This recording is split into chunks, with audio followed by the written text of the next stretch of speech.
क्योंकि वो जो संजय रॉय नाम का व्यक्ति है वो चीख चीख के कह रहा है कि मैंने रेप किया, मुझे फांसी दो। ऐसा कभी नहीं हुआ है। हाँ, और देखो ये नहीं है कि लड़कियों को अकेले में जाने से क्यों रोका जा रहा है। देखो अकेले जाने में तो लड़कों को भी खतरा है। किसी भी वीरान जगह पर लड़कों को भी तो लूटा जाता है। बहुत भ्रामक भ्रांति फैलाई जा रही है कि लड़की सुरक्षित नहीं है। लड़की तो सुरक्षित है लेकिन लड़के शिक्षित नहीं है, आपके लड़के संस्कारित नहीं है। ये सीबीआई हमारे देश की इतनी कमजोर नहीं है। सीबीआई तभी कमजोर रहती है जब उसके हाथों को पीछे बांध दिया जाता है कि तुम्हें रिपोर्ट उतनी ही देनी जितनी हम दे पाएंगे। मतलब जैसा दिखाया जा रहा है वैसा सच। नमस्कार, मैं दीपेश पटेल और आप देख रहे हैं राजनीति मंच। आज हम कोलकाता केस पर विश्लेषण करेंगे और मेरे साथ सूरज सर मौजूद हैं। हम दोनों का पक्ष रखने वाले हैं, लड़की की तरफ का भी और लड़के की तरफ का भी।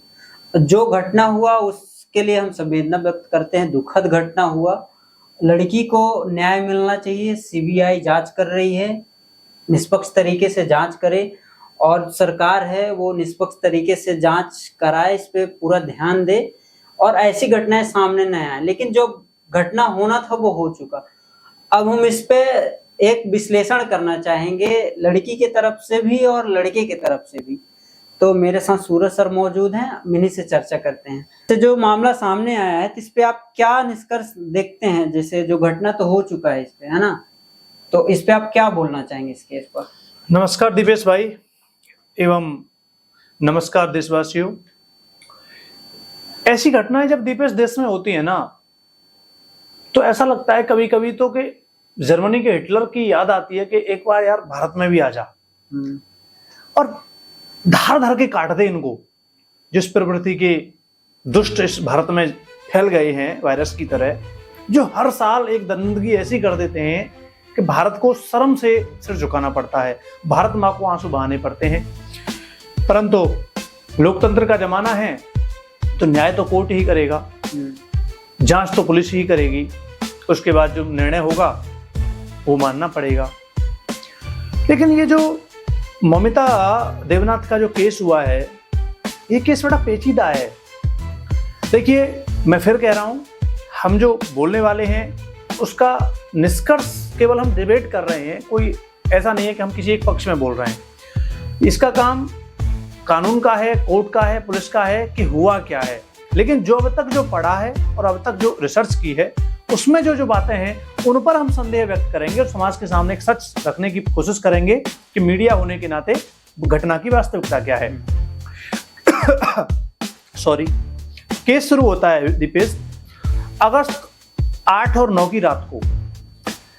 उसके रात को वो जो हमारी बहन है उस हॉस्पिटल में काम कर रही हैं, उनके दोस्तों का कहना है कि 12 बजे उन्होंने डिनर साथ में किया।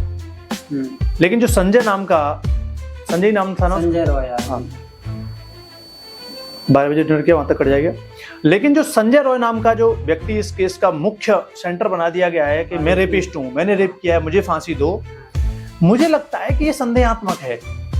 पूरी डाटा जब रिसर्च की गई तो पता चलता है कि 12 बजे डिनर किया है, लास्ट देखा है उसके दोस्तों ने, और पुलिस जांच में लोकेशन के आधार पर पता चलता है कि वो 11 बजे एंट्री करता है हॉस्पिटल में और 11:30 बजे बाहर निकल जाता है। उसके बाद लड़की देखी गई तो तब तक तो कोई घटना नहीं घटी। लेकिन 12 बजे के बाद लड़की को नहीं देखा गया और दूसरी इंफॉर्मेशन में पता चलता है कि वो लड़का 3:50 पर सुबह रात को AM में एंट्री करता है और 4:30-40 के आसपास फिर निकल जाता है। अब बात करते हैं दूसरे पक्ष की। जो लड़की की रिपोर्ट आई है उनमें कहा गया है कि जो दुर्दशा उसकी हुई उसमें किसी एक व्यक्ति के द्वारा ऐसा करना मुमकिन नहीं है। हाँ। लेकिन और लोगों को घुसते हुए भी नहीं देखा गया है। भाई ग्रुप में जाते, एक एक करके जाते तो कुछ तो पता चलता कि रात में इतने लेट कौन गया है, कौन आया है। तो दूसरा संदेह ये होता है कि उसमें हॉस्पिटल के स्टाफ से लोग शामिल थे। हाँ, ये हो सकता है क्योंकि वो जैसे रिपोर्ट सामने आया जो डॉक्टर का, तो उसमें एक का वो वर्णन नहीं है, कई लोगों का कांड बताया गया है। वो अकेले का हो भी नहीं सकता, जैसे तस्वीर आए हैं वो अकेले का नहीं लगता जी। तो अब इस जांच में क्या होता है, जांच चल रही है, उसको अरेस्ट किया गया। अब देखने वाली सोचने वाली बात यह है कि रिपोर्ट ये भी कह रही है कि वो नशे में था, और नशे में जब व्यक्ति है और जिस प्रकार उसकी हत्या हुई है, एक नशे में व्यक्ति इतनी आसानी से किसी की हत्या नहीं कर सकता। दूसरा पेज, जहां उनकी बॉडी पाई गई वो 4th फ्लोर पर है, जहां कोई कैमरा नहीं है। अब एक अनजान व्यक्ति के साथ वो लड़की वहां तो जाएगी नहीं 4th फ्लोर पर। अगर वो वहां सोने गई हैं तो सीधी सी बात है उन्होंने लॉक भी लगाया होगा।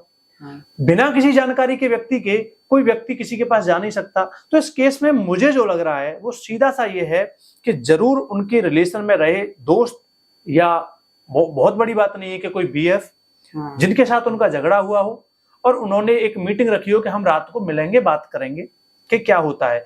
उस मीटिंग में क्या हुआ हो सकता है कि जो ट्रस्ट है या जो हॉस्पिटल है, जो संस्था है, उसका ही कोई बेटा या कोई भतीजा या कोई उस क्षेत्र का राजनीतिक एमएलए एमपी का कोई व्यक्ति भतीजा इस केस में इन्वॉल्व हो। बहुत ज्यादा संभावना है इस चीज की। ऐसे मामले तो सामने आते, क्योंकि वो जो संजय रॉय नाम का व्यक्ति है वो चीख के कह रहा है कि मैंने रेप किया, मुझे फांसी दो।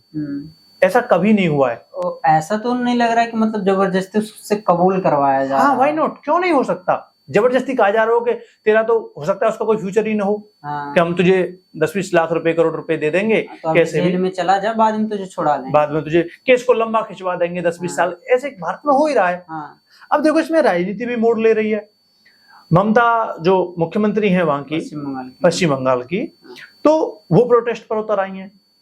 प्रोटेस्ट पे भाई मुख्यमंत्री हो तुम फांसी दिलवाओ, तुम केस में तुम क्यों प्रोटेस्ट कर रहे हो। अगर इसके मतलब इसमें राजनीतिक दृष्टिकोण से देखे तो क्या समझ आता है आपको कि एक मुख्यमंत्री अपने खिलाफ प्रोटेस्ट कर रहे हैं? किसके खिलाफ? राज्य तुम्हारा, केस तुम्हारे राज्य में हुआ है, न्याय तुम दिलवाओगी, अपने स्टेट कोर्ट में तुम केस लड़वाओगी, हाई कोर्ट में तुम केस लड़वाओगी, तुम किसके खिलाफ प्रोटेक्शन कर रही हो? वही तो। क्या है ये, व्हाट इज दिस? तो इसमें कहीं ना कहीं बीजेपी और ममता बनर्जी में बनती नहीं है। वहां कोई ना कोई लफड़ा है। बीजेपी के जो चड्डा या नड्डा टाइप से हैं, उन्होंने एक ईमेल किया, एफआईआर किया, तो जवाब मांगा कि तो राजनीति इसमें कहीं ना कहीं चल ही रही है। ऐसे फिल्मों में नहीं देखते, ये इस केस को फिल्मी केस बना दिया है कि राजनीति भी हो सकती है, इसमें उद्योगपति भी शामिल हो सकते हैं, इसमें मालिक भी शामिल हो सकता है। सोच के देखिए, जब उसके माँ बाप को कॉल किया गया तो प्रबंधक हॉस्पिटल का कह रहा है कि आपकी बेटी ने सुसाइड किया है। आपकी बेटी ने सुसाइड किया है, सोचने वाली बात है, और वो रेप था। क्या उसको देख के नहीं पता चला कि सुसाइड हुआ है, कि रेप हुआ है, लड़की की कंडीशन क्या है? कुछ तो देखा होगा वहां जाके। उस लड़की का जो फोटो है, जो बेड गद्दे पर वो पड़ी है, ये प्रश्न है कि उसके ऊपर जो नीले रंग का जो चदरा डाला है वो किसी ने डाला है या वो नग्न अवस्था में प्राप्त हुई थी? कैसी बॉडी की स्थिति थी? हो सकता है उसने डर के इसको सुसाइड बनाने की कोशिश की हो कि पता नहीं कौन कर गया केस, या उसे पता चला हो कि जो घटना घटी है वो उसी के किसी संबंधित ने की है, मालिक के बेटे ने की हो, मालिक ने स्वयं की हो, या किसी और ने की हो। तो इस केस में बहुत सी चीजें निकलने को बाकी हैं। इस केस को आप सिर्फ इस दृष्टिकोण से नहीं देख सकते कि लड़कों के आगे लड़कियां सुरक्षित नहीं है। सबके साथ रेप नहीं हो रहा है, मैं माफी चाहूंगा, कठोर शब्द हैं, और हर लड़का रेप नहीं कर रहा है।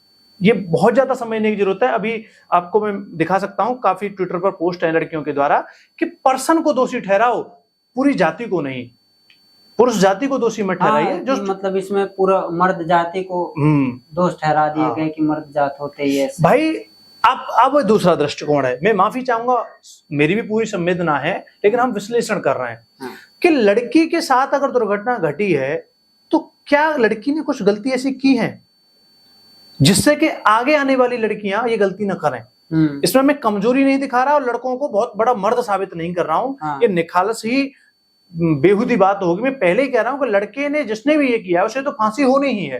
ये तो रिसर्च बताएगी, जांच बताएगी कि केस की सच्चाई क्या है। केस में अभी बहुत कुछ झूठ है। केस में अभी 90% इंफॉर्मेशन झूठी है। मतलब जैसा दिखाया जा रहा है वैसा सच नहीं। मुझे डाउट है कि इसकी सीमन की रिपोर्ट कहाँ है, कि जो सीमन बॉडी में पाया गया वो किसका था, क्या मिलाई गई, नहीं मिलाई गई। अभी ये तक नहीं पता चल रहा है कि जब डॉक्टर कह रहे हैं एक व्यक्ति का हाथ नहीं है, तो 4-5 व्यक्तियों का रेप का सीमन कहाँ है, कहाँ है वो रिपोर्ट, वो व्यक्ति कहाँ है, वो लोग कहाँ हैं? क्या पूरे हॉस्पिटल में कैमरे नहीं है क्या? क्या पूरे हॉस्पिटल में 10-20 हजार लोग रात को आते हैं? क्या 100-200 लोग तो होंगे? सबको जांचो, सबकी डिटेल निकालो, कौन किसके पास मिलने आया। इतना बड़ा भी केस नहीं है कि 24 घंटे पता ना चल पाए देश को।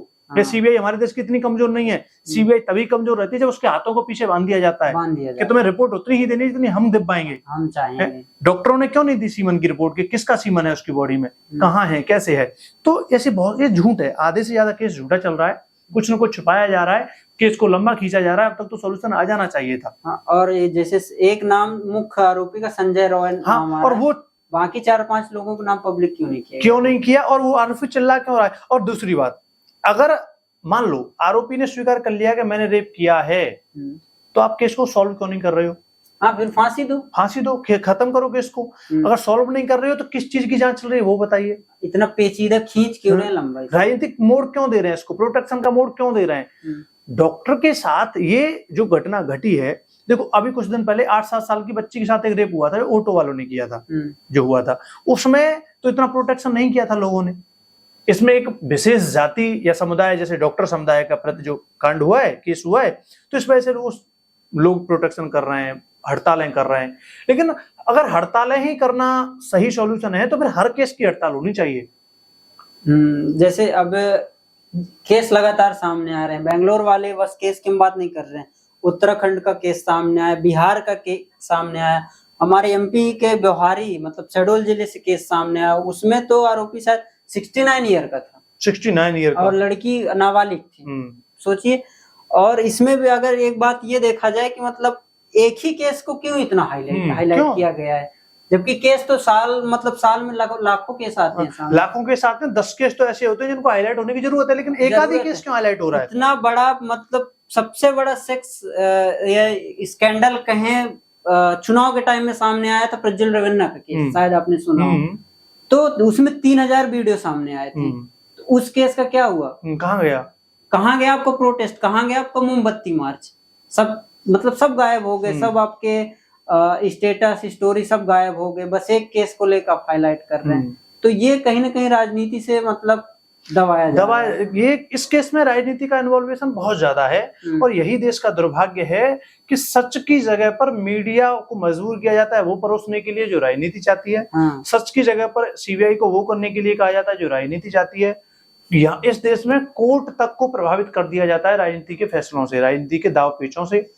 तो जनता को प्रोटेक्शन करना चाहिए न्याय के लिए, जनता को प्रोटेक्शन करना चाहिए सच के लिए कि सच क्या है। इसलिए प्रोटेक्शन करने का कोई अर्थ ही नहीं है कि जिसने किया है, जैसे संजय रॉय को, उसको फांसी दो।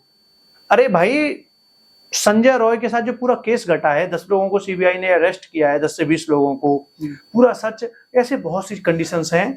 तो लड़की के साथ बहुत गलत हुआ। लड़की का फोन रिपोर्ट कहाँ है? लड़की के फोन में कुछ तो रहा होगा, उसका बॉयफ्रेंड कौन था, नहीं था तो दोस्त कौन थे, 31 या हो सकता है ना कि जो मिलने आया था उसका कुछ चैट वगैरह मिल कुछ तो होगा जिसके आधार पर निर्णय लिया जाना चाहिए। तो केस को इतना उलझा दिया गया है, इतना उलझाने वाला केस है नहीं, बड़ा सुलझा हुआ सा केस है। इतनी बड़ी संस्था की बिल्डिंग में ये केस हुआ है, वहां इतने सीसीटीवी कैमरेज होते हैं।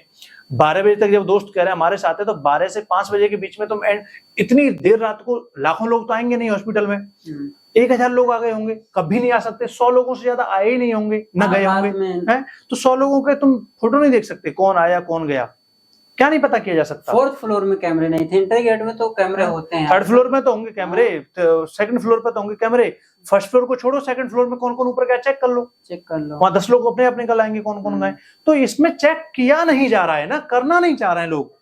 ऐसा नहीं है कि ये भी हुआ था ना कि अभी मतलब कुछ लोग प्रोटेस्टर घुस गए थे अंदर, हॉस्पिटल में तोड़ फोड़ किए। तो इतनी बड़ी पुलिस व्यवस्था के होते हुए इतने लोग कैसे अंदर कैसे घुस गए? भाई इतना बड़ा केस था, तुमको ध्यान रखना था कि ऐसा केस बिगड़ना नहीं चाहिए सीबीआई के आने से पहले। हो सकता है सबूत मिटाना चाहा हो किसी ने। जो भीड़ घुसाई गई, कभी घुसती देखिए कहीं भीड़? इतनी बड़ी पुलिस प्रशासन के होते या ऐसा हो सकता है कि मतलब पुलिस को कुछ ढीला मतलब हटाया गया हो तभी तो अंदर जाएंगे। बिल्कुल हो सकता है पुलिस को कहा गया हो कि तुम्हें कुछ लोगों को घुस जाने देना है जिससे कोई तोड़फोड़ कराएं और सीबीआई अच्छे से जांच न कर सके, सबूत मिटाया जा सके। तो इसमें स्टेट की गवर्नमेंट का भी दोष हो सकता है स्टेट कुछ गड़बड़ कर रहा हो। जो मुख्यमंत्री हैं वो प्रोटेक्शन खुद ही कर रहे हैं। किसके विरोध में कर रही हो तुम? ये तुम्हारी जिम्मेदारी है कि तुम प्रोटेक्ट किससे मांग रही हो? मुख्यमंत्री तुम हो या मोदी जी है वहां के? तुम बीजेपी के विरोध में प्रोटेक्शन कर रही हो, हमें न्याय दो। बीजेपी से न्याय मांग रही हो कि तुम खुद न्याय करवाओ, अपने हाईकोर्ट में खुद केस को लड़वाओ और न्याय दिलवाओ उस लड़की को। तो ऐसे बहुत से प्रश्न हैं इस चीज को लेकर। बड़ी गंभीर मुद्दा है, क्या कर सकते हैं। लेकिन जनता, मैं एक ही चीज कहूंगा लड़कियों को लिए कि जो देखो, एक दृष्टिकोण बहुत गलत फैलाया जा रहा है कि लड़की सुरक्षित नहीं है। आखिर इसमें एक सवाल ये भी है कि मतलब आखिर ये रेप के मामले आती इतने क्यों, मतलब रेप होता ही क्यों? रेप मैं बता तो रहा हूं कि ये बहुत भ्रामक भ्रांति फैलाई जा रही है कि लड़की सुरक्षित नहीं है। लड़की तो सुरक्षित है, लेकिन लड़के शिक्षित नहीं है, आपके लड़के संस्कारित नहीं है। दूसरी चीज, लड़की तो झांसी वाली रानी भी थी, लड़की तो पद्मावत भी थी, हजारों नहीं करोड़ों भारत की लड़की तो अभी फोगाट जो गोल्ड मेडल फोगाट है, ये भी 4-5 बहनें हैं, वो कोई रेप करके दिखा दे उसका 10 लड़कों का मुंह तोड़ के हाथ में दे देगी। अगर बात लड़की लड़के का ही अंतर है तो। और दूसरी चीज, मैं खुद शारीरिक रूप से खूब सक्षम हूं, अकेला 4 लड़कों को मैं कहीं मिलता हूं तो मेरे साथ वो हर हरकत की जा सकती है जो एक लड़की के साथ की जाती है। अगर मैं 4 लोगों को कहीं अकेला मैं भी मिल रहा हूं ना, तो सारी हरकतें मेरे साथ भी की जा सकती है, बस मैं लड़की नहीं हूं इसलिए रेप नाम नहीं पड़ेगा उसका। इसमें अकेला निकलना, लड़के कौन से सुरक्षित हैं? हाँ, मारपीट तो होते हैं, छीना झपटी होती है, सामान छीन लिए जाते हैं, चाकू मार के चले जाते हैं। रेप इसलिए नहीं करते क्योंकि हमारा रेप हो नहीं सकता उस तरीके से। तो ये बड़ी समझने वाली बात है कि ये व्यवस्था सरकार की कमजोर है, यहाँ लड़की लड़के का तो कोई अंतर है ही नहीं। इसमें ये कह सकते हैं कि मतलब सुरक्षा सरकार के द्वारा प्रदान नहीं किया जा रहा है, प्रदान नहीं किया कि लड़कियों को बस नहीं किया जा रहा। हाँ, सारे देशवासियों को ही नहीं किया जा रहा। सारे देश वाले, इसमें लड़के भी असुरक्षित हैं, लड़कियां भी असुरक्षित हैं, पुरुष सब। बस ये है कि लड़की को कमजोर कह दिया गया है, लड़की को ये बलात्कार रूपी एक अजीब तरीके का ढांचा दे दिया गया है। इस वजह से ये सब घटनाएं इस रूप में चली जाती हैं और राजनीतिक मंचों को रोटी सेकने का मौका मिल जाता है। और ये भी कहना चाहूंगा कि लड़कियां मान भी लेती है इस चीज को कि हाँ हम कमजोर हैं। आप अगर एक चीज समानता मानते हो तो आप मानो ना कि हाँ हम रानी लक्ष्मीबाई है, रानी अवंतीबाई है। करो, हमारे साथ कोई करके क्या दिखाता है, करो है। तो ये बड़ी समझने वाली बात है। ऐसा नहीं है कुछ भी जो प्रस्तुत किया जा रहा है, जो दिखाया जा रहा है वो मत देखो, जो छुपाया जा रहा है वो देखो। ये बहुत ध्यान रखने वाली चीज है। आपको बताया गया कि लड़कियों के रेप हो जाते हैं, अरे कैसे हो जाते हैं लड़कियों के रेप? हथियार उठा लो ना, चाकू लेके चलो साथ में, कोई मना करेगा तुमसे चाकू लेके? तुम रात को कहीं जा रही हो, कहीं तुम जॉब कर रहे हो, एक चाकू रखो साथ में बड़े वाला, और जैसे ही आए डाल दो अंदर, कर लो रेप। रखो अपने बैग में एक चाकू, क्यों नहीं है तुम्हारे पास बैग में चाकू? क्यों नहीं तुम 1 घंटे की ट्रेनिंग ले रही हो? क्योंकि कह दिया गया ना लड़की कमजोर है ना। बस एक चीज आजकल ये भी देखा जाता है कि मतलब कई में वीडियोस देखा, जैसे ये बोला जाता है कि रेप के मामले इसलिए आते हैं सामने कि आजकल सोशल मीडिया का बहुत इन्फ्लुएंसर है इसमें, कि सोशल मीडिया में लड़कियां नग्नता फैलाती हैं, छोटे कपड़ों को लेकर बहुत सारे मतलब विचार अपने अपने रखते हैं। इस चीज को लेकर मतलब क्या कहना चाहेंगे कि ये कहीं ना कहीं जिम्मेदार है छोटे कपड़े को लेकर, ये सोच के लेकर? नहीं, छोटे कपड़े रेप कराते हैं ये तो छोटी सोच का टिप्पणी हो गया, या लड़कियों की आजादी लड़कों को रेप करने के लिए उकसाती है, ये तो बहुत बहुत छोटी टिप्पणी मुझे लग रही है। छोटे कपड़े तो मैं भी पहनते हुए देखता हूँ, मेरे मन में तो नहीं आ रहा मैं रेप कर दूं किसी का छोटे कपड़े पहन रखे। ये तो बहुत ही अभद्र टाइप की सोच का टिप्पणी है।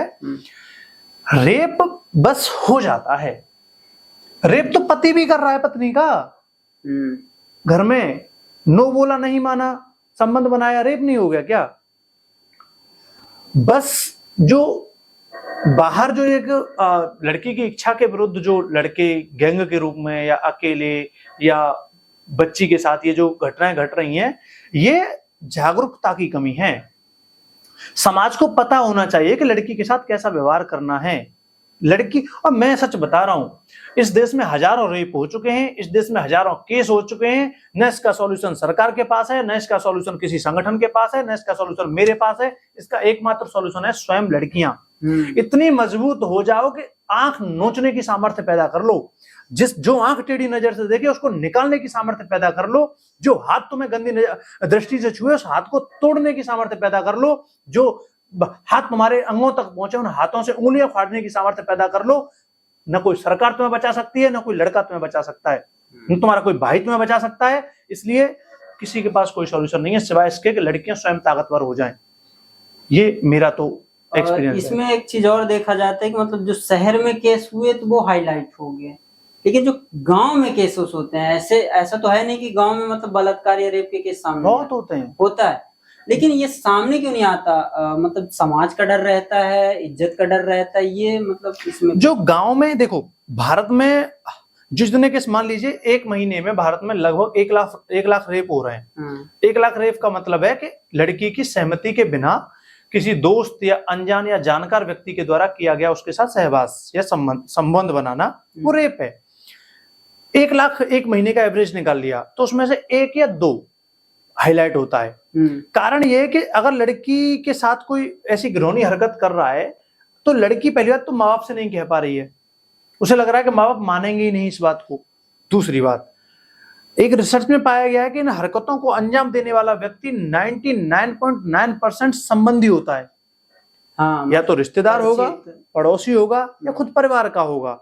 तो व्यक्ति कहे किससे, क्योंकि हर कोई तो उसकी इज्जत कर रहा है। मैंने खूब रिसर्च करी है तब ये बोल पा रहा हूं कि वो संबंधी ही होता है, लड़की कह नहीं पाती। अब उन 1 लाख में से 1000-2000 लड़कियों ने शिकायत भी की घर, तो उनमें से अधिकांश माँ बाप ने मानी नहीं तो दब गई। दूसरी बात, माँ बाप ने मान भी ली तो पुलिस ने केस नहीं लिया। क्यों? क्योंकि ये जितनी भी घटनाएं घटती हैं गांव के लेवल पर, शहर नहीं, गांव के लेवल पर जितनी भी घटनाएं घटती हैं हमेशा एक ताकतवर लड़के या पुरुष के द्वारा घटाई जाती हैं और हमेशा एक कमजोर या गरीब परिवार की बेटी के साथ की जाती है। उनका शोषण, कभी पैसे वाले की लड़की के साथ रेप केस नहीं होते ऐसे, कभी भी एक ताकतवर या सक्षम लड़की के साथ ऐसे केस नहीं होते, मतलब अपवादों को छोड़कर। और होते तो फिर वो हाईलाइट होते हैं, होता कमजोर के ही साथ है। तो कमजोर के माँ बाप भी आवाज उठाते हैं तो उन्हें समाज के द्वारा दबा दिया जाता है। फिर एक मानसिकता बना दी गई है कि आवाज उठाई और न्याय नहीं मिला तो इतना अपमान होगा, इतनी बेइज्जती होगी कि हमारी बेटी से कोई विवाह भी नहीं करेगा। तो इन रेप को होते होते लड़की बन जाती है एक सेक्स वर्कर, माँ बाप बन जाते हैं एक उसके पिता, और समाज में बस उसकी हंसी उड़ाई जाती है, दुरुपयोग किया जाता है। या फिर एक आध बार हो गए, कुछ लड़कियां सीख जाती हैं तो वो लड़कों से संबंध ही खत्म कर देती हैं कि लड़के नाम की कौम ही बदतमीज होती है। इस प्रकार की मानसिकता बनती जाती है। बहुत सी घटनाएं घटती हैं ऐसे करके होता है, क्योंकि वो जो संजय रॉय नाम का व्यक्ति है वो चीख के कह रहा है कि मैंने रेप किया, मुझे फांसी दो। ऐसा कभी नहीं हुआ है। एक केस आया था एमपी से, हमारे एमपी में मध्य प्रदेश के सीधी जिले से सामने आया था। उसमें ऐसा हुआ था कि उसमें एआई का इस्तेमाल किया था लड़कों ने लड़कियों को फंसाने के लिए। तो उसमें हुआ था ये कि स्कॉलरशिप के बहाने लड़कियों को बुलाए थे और वो ऐसा किए थे कि मतलब स्कॉलरशिप का फॉर्म भरना ये वो, और आप उनको जंगल में ले गए वो लोग, और मतलब 4-5 केसेस ऐसे हुए थे। लास्ट जो लड़की फंसी थी उसका मतलब वो हुआ था, उसने आवाज उठाया, लेकिन वो केस उतना हाईलाइट नहीं हुआ। जबकि 4-5 लड़कियों के साथ बलात्कार हुआ तो कोई उस पर आवाज नहीं उठाया। ऐसे ही है कि मतलब गांव में जो केसेस सामने आते हैं तो वो मतलब इतना हाईलाइट नहीं हो पाता है। अब एक मैं खुद दिल्ली का अनुभव शेयर करना चाहूंगा। मैं अभी मुखर्जी नगर पे रिपोर्टिंग करने गया था, तो वहाँ पे एक लड़के और 2 लड़कियां खड़ी थी। तो मैं उनसे बात किया कि मैम हम लोग यूट्यूब के लिए रिपोर्टिंग करते हैं, मेरा न्यूज चैनल है, और मैं इस केस पे, बंगाल का केस हो गया, मैं एक केस पे बात नहीं करना चाहता, जितने भी बलात्कार के केस होते हैं मैं इन पे बात करने आया हूँ। तो आपका क्या है इस पे एक्सपीरियंस या रिव्यू कह सकते हैं कि आप क्या बोलना चाहते हैं इस केस पे, इससे रिलेटेड हम बात करेंगे। तो एक लड़की उसमें से बोली कि सॉरी भैया, इस पे हम कोई बात नहीं करना चाहते हैं, हमारे यहाँ का केस नहीं है और वैसे भी हमें इसमें कोई लेना देना नहीं है। तो ऐसे मानसिकता को लेकर आप क्या कहना चाहेंगे? यही तो दुर्भाग्य है इस देश का कि जो घटना मेरे साथ नहीं हुई उससे मुझे कोई मतलब नहीं है, जो घटना मेरे घर में नहीं घटी उससे मुझे क्या लेना देना है। जब मेरी बहन के साथ रेप होगा मैं तब बोलूंगा। ऐसा कह सकते हैं कि जब तक खुद के घर में आग नहीं लगती तो दूसरे के यहाँ मजाक लगता है। अभी कुछ दिन पहले मैंने एक 2 वीडियो यूट्यूब पर भी बनाई थी लव क्राइम और सोशल क्राइम को लेकर। तो एक घर में चोरी हुई, उस घर में चोरी करने के बाद उस घर की 3-4 महिलाओं के साथ सामूहिक दुष्कर्म किया गया था। हरियाणा का शायद वो केस था, मैंने वीडियो भी बनाई थी उस पर। एक केस था जिसमें एक लड़की को एडमिशन के नाम पर ठगा गया और उस टीचर ने उसके साथ महीनों सालों तक दुष्कर्म किया। मतलब वही गरीब के साथ ही आपको ये घटनाएं घटती हुई मिलेंगी। ये या तो अमीर अपनी सहमति से ही काम करते हैं, आराम से होटल वोटलों में जाके किसके नाम पर? ओपन सोसाइटी के नाम पर। तो उनको वहां रेप का नाम दिया नहीं जाता है। गरीबों में ओपन सोसाइटी नाम की कोई चीज होती नहीं है, और समाज का दबाव, समाज की ये सब चीजें, अशिक्षा इतनी होती है, तो वहां हवसी दरिंदे के रूप में काम किया जाता है। तो वहां उस लड़की के साथ महीनों सालों तक रेप किया गया। वो प्रेग्नेंट हो गई 1-2 बार, उसके बाद पता चला। अभी कुछ दिन पहले मैं देख रहा था दिल्ली में, एक ऑफिसर ने एक अपने दोस्त की शायद लड़की थी जो उसके साथ रहती थी, उसके साथ रेप किया। वो सस्पेंड हो गए, दोनों हस्बैंड वाइफ थे। वो ऐसे हजारों केस हो रहे हैं इस देश में। तो बड़ी ही सजगता की और सावधानी की जरूरत है। बेसिकली लड़कियों को जरूरत है। लड़कों के सुधारने से कुछ क्यों नहीं होने वाला है, क्योंकि बहुत कुछ हो चुका है, लड़के नहीं सुधर रहे हैं। सरकार भी उस स्तर पर दंड नहीं दे रही है कि चौराहे पर लटका के गोली मरवाए, और इतनी गोलियां मरवाए कि 206 हड्डियों में एक एक गोली प्रत्येक हड्डी के नाम कर दी जाए कि उसको पीतल में दाग संस्कार करना पड़े, हड्डियां तो बचे ही नहीं उसकी बॉडी में।